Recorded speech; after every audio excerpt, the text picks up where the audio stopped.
আসসালামু আলাইকুম, রোমানা রান্না কিচেন ব্লগে সবাইকে স্বাগত। আজকে আমি আরেকটা নতুন রেসিপি নিয়ে এসেছি। একটা গানের কথা খুব মনে পড়ে যাচ্ছে। লাউয়ের আগা খাইলাম, গোড়াগো খাইলাম, লাউয়ের ডগা দিয়ে বানাইলাম ডুগডুগি। আমি লাউটা খেয়েছি, এখন লাউয়ের ছোলকাটা ফেলবো কেন, তাই নতুন একটা রেসিপি বানিয়ে ফেললাম। আলু আর লাউয়ের ছোলকা জিরি জিরি করে কেটে নিয়েছি, খুব মিহি করে, যাতে সেদ্ধটা ভালো হয়।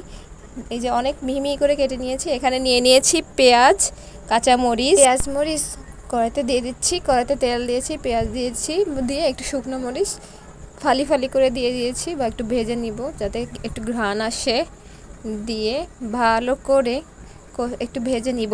ভালো করে ভাজার পরে আমি এখানে একটু লবণ, একটু মরিচ দিয়ে দিব। প্রথমে আমি 1 চামচ লবণ দিয়ে দিচ্ছি, পরিমাণ মতো লবণ দিয়ে দিলাম।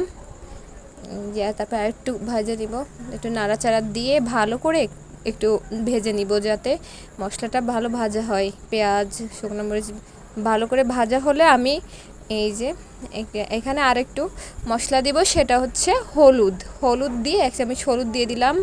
এই যে হলুদ দিয়ে একটু ভেজে নিব, ভালো করে ভেজে নিচ্ছি। ভালো করে ভাজার পরে ধুয়ে রাখা আলু আর লাউটা দিয়ে দিলাম। এই যে লাউ দেওয়া হয়ে গেল, ভালো করে দিয়ে দিচ্ছি। এই যে দিয়ে দিলাম, দিয়ে এই যে কড়াইতে দিয়ে দিচ্ছি। ধুয়ে রাখছিলাম লাউটা, ভালো করে দিয়ে দিলাম। দিয়ে ভালো করে মশলার সাথে মিশিয়ে দেবো, যাতে ভালো করে মশলাটা পুরো লাউয়ের ছোলকা আর আলুর সাথে মিশে যায়। এবং এটা ভালো নেড়ে চেড়ে নিব, ভালো করে নেড়ে চেড়ে নিচ্ছি। নেড়ে চেড়ে একটু নেড়ে চেড়ে নিব। এই যে ভালো করে মিশিয়ে নিব।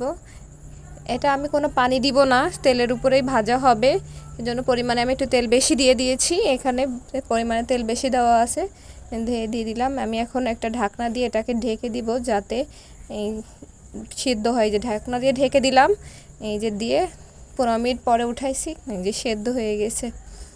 তৈরি হয়ে গেল আমার লাউয়ের ছোলকা ভাজি।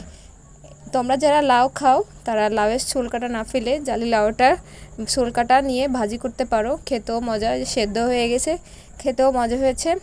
আল্লাহ হাফেজ, সবাইকে ধন্যবাদ।